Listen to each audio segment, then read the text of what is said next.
Ah, okay. Isn't it? Huh? Power bar. Yeah.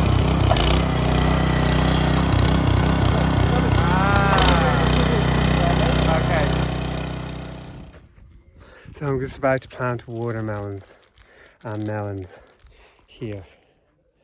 So just marking the occasion to see whenever they grow, or if they even do grow. I planted watermelons. That's Christopher. He's like a guard. He's like Percy Thrower. He's like Percy Thrower.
So we've just planted melons, 2 different types of melons here.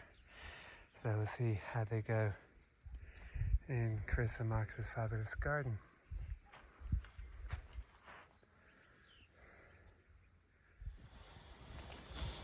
So I have definitely become a gardening whore. I am mad into gardening, which I never thought I would be, but since I've moved here, and just before I moved here, I loved getting out and doing some gardening.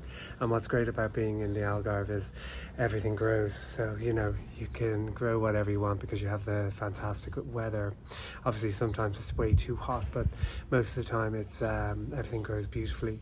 And I love my little garden, which I'm going to show you now. It's looking quite good. From what it was, which was an absolute just pit of nothing. There was nothing here. It was concrete and a tree stump and fake grass all over the place, and it just looked horrible. But I have made it into this little area that I love to grow stuff in.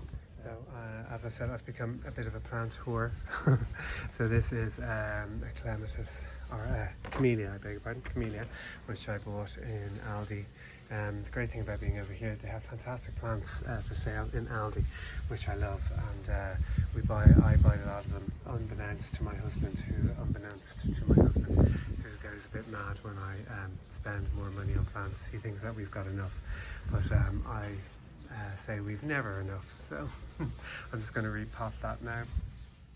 You know, one thing I find sort of funny is, like, who would have thought, you know, when I was in Dublin, when I was younger, when I started out, when I was, you know, just out of school, my whole life revolved around going out and clubbing and dancing, and I did lots and lots of things I shouldn't have done. I did lots of drugs, I drank a lot, all of those sort of things that you did in the early 90s and 2000s when you were a young one, a young gay out in the scene. And I look back on that. I loved every single minute of it. I loved all of my clubbing days. I loved, you know, the clubs that we went to, Shaft and Sides and Hooray Henry's, which is the very first gay bar I was ever in Dublin, which was a great gay bar. But I look back and I think to myself, God, look at me now. I'm a 51-year-old and I'm in my garden in Portugal, and I'm gardening, and this has become a sort of a passion of mine. It definitely is something that I'm really, really into. I'm really lucky. I help a friend of mine out, Chris and Marcus. They have a huge, big garden, and they grow everything under the sun. And I'm really blessed to be able to go over there, and I help them with their garden. I help Chris with his garden. He's a gardener, and it's so interesting to see things growing. And we've planted melons and watermelons and all this sort of stuff, which is just so amazing to us. And obviously, you know, with the way things are at the moment, it's really good to grow stuff on your own, of your own, you know, produce that you can actually eat. I love planting my plants, and I love pretty things and so on, but you know, to be able to just go out and pick your own vegetables and eat your own produce, I think is going to be an amazing thing. I can't wait to, you know, to try what we've planted, and I can't wait to just have my own tomatoes and lettuce and whatever else we've planted. Obviously, I've had my COVID, so I just tested today. I tested this morning and I'm COVID negative now, so it was a quick one. I tested positive about a week ago, and now it's pretty much gone, which is brilliant. I have to say it wasn't really bad at all, but like I said before, probably because of the boosters and because of the shots we've got and so on, that's definitely one of the reasons why I'm not as sicker than I could have been. And those idiots who don't take the vaccine, I just don't understand people who have no interest in you know, saving their lives or the lives of others around them. It's ridiculous, but you know, I have, and I'm delighted that I did. Delighted that I have taken the vaccine. I'm just putting this into this pot. Isn't that nice? I suppose what's funny now is, you know, from being that person who used to party all the time, and I was very much a part of the Irish gay scene, and very much part of the Irish dance and club scene. I suppose you would call me a club kid, I guess. But you know, you end up growing up and you end up meeting a partner, or hopefully if you don't meet a partner, but you end up, you know, life takes over, work, etc. takes over, and you end up not being able to do the stuff that you used to do, which obviously is a good thing, because I think, you know, pretty sad a 51-year-old going to clubs and you know, trying to keep up with the kids would be my idea of hell. But it is, when you think back, you know, I haven't done drugs in so many years now. I used to do, you know, I used to do you know, different other things as well. Nothing ever addictive, although they can be addictive, but I never got addicted. But I haven't done anything like that now in my God, years and years and years and years and years. But you know, now sitting down with a glass of wine is my idea of a perfect evening, and having you know, some nice food and some good friends around is really, really nice. I mean, now even if I drink, like if I even go over 3 glasses of wine, I'll be hungover to hell for the rest of the week. I don't know if any of you out there are like that, but it is so annoying. You know, anything over 3 gin and tonics, and I'm pretty much a wreck for the next couple of days. So I tend to try steer clear of drinking anything more than, say, 2 glasses of wine or 2 glasses of G&T.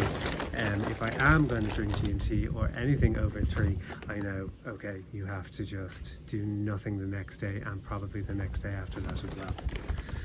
But there you go. Here is our camellia. It likes full sun or partial sun. It likes to be watered every couple of weeks, and it's good in pots and out in the garden as well. But I'm going to leave this in a pot for a while.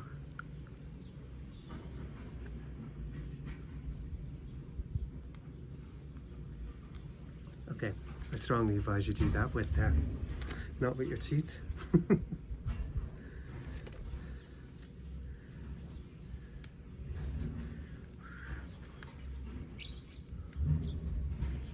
Now, and there we have it. Some water.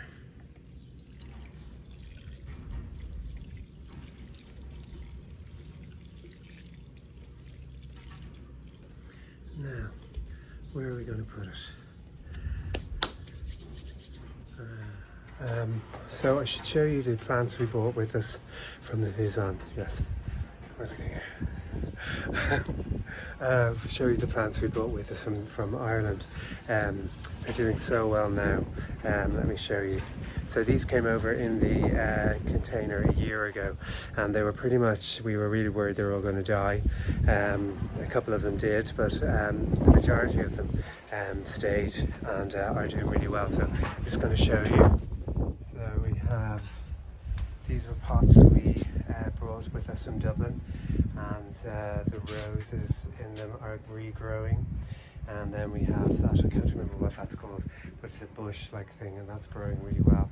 And I've put tomatoes in them as well, and lupins. I brought seeds of lupins, and they are going to be, I can't remember the name of those.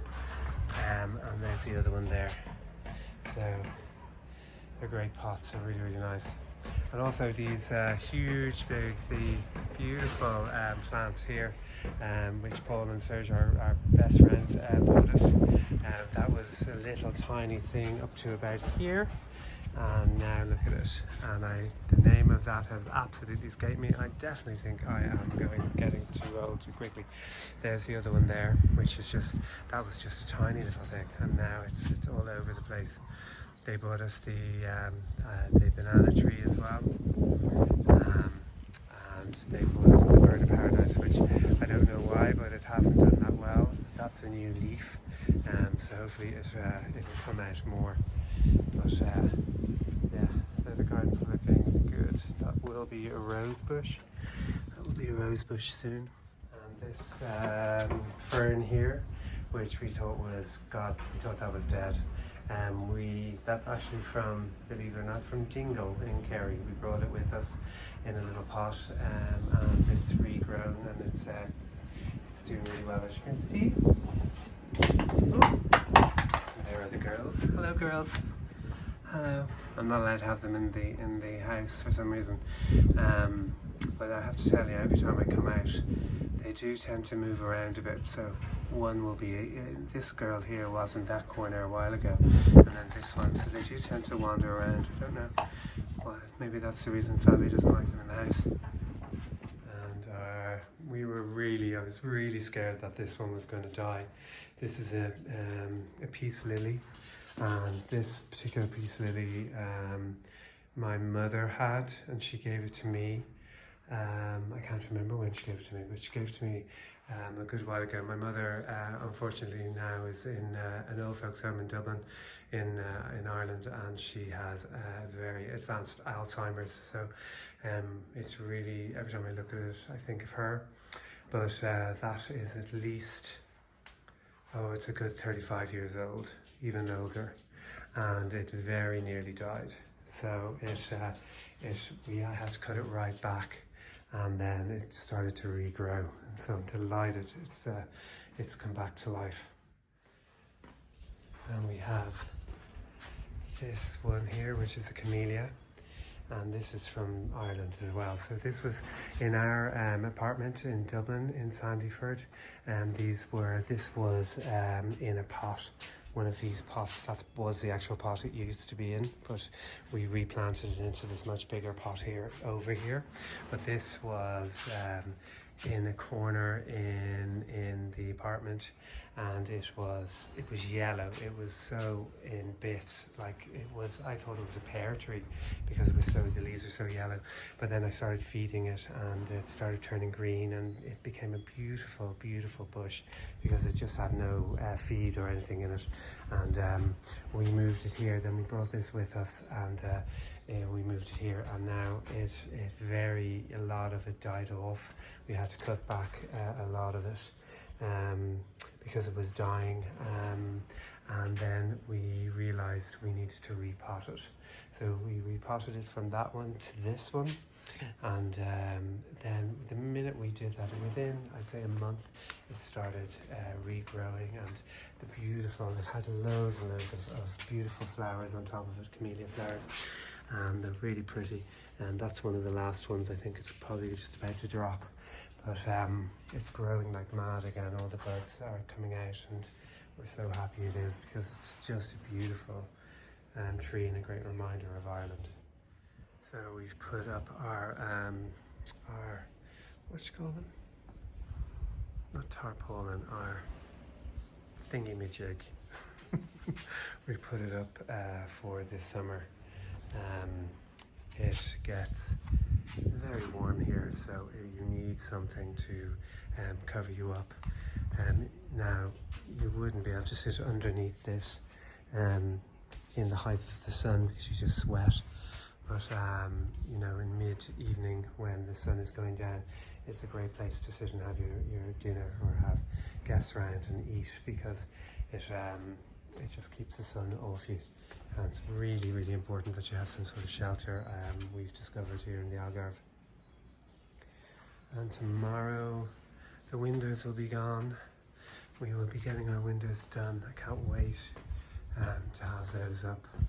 I can't wait to see the difference of what it's going to be like with the sound and the barking of the dogs, and also how much warmer will the house be, because even though it's beautiful sunshine now, it is cold in the mornings here. Morning times are definitely chilly, so it's nice to just to keep the warmth in. We'll see what it's like. I'm dying to see, but yeah, that's all happening tomorrow. But that's the plants that we had. God, do I sound like such a boring old fart talking about my garden and everything, but you know, it is what it is. I love it. I love the whole gardening thing. It's great. And I don't know if you've noticed, my teeth are very white. I got them whitened, so I'm whitening them myself at the moment, and they're great, but they're a little bit sensitive. They're on the sensitive side, so I put the thingy in for like 4 hours, and I'm trying not to drink any red wine or whatever, just to keep them as white as possible. But I think that's enough. I don't want to whiten them anymore. So I think that's fine. But yeah, so I'll go back to my planting, go back to putting some more things in pots, and I'll talk to you later.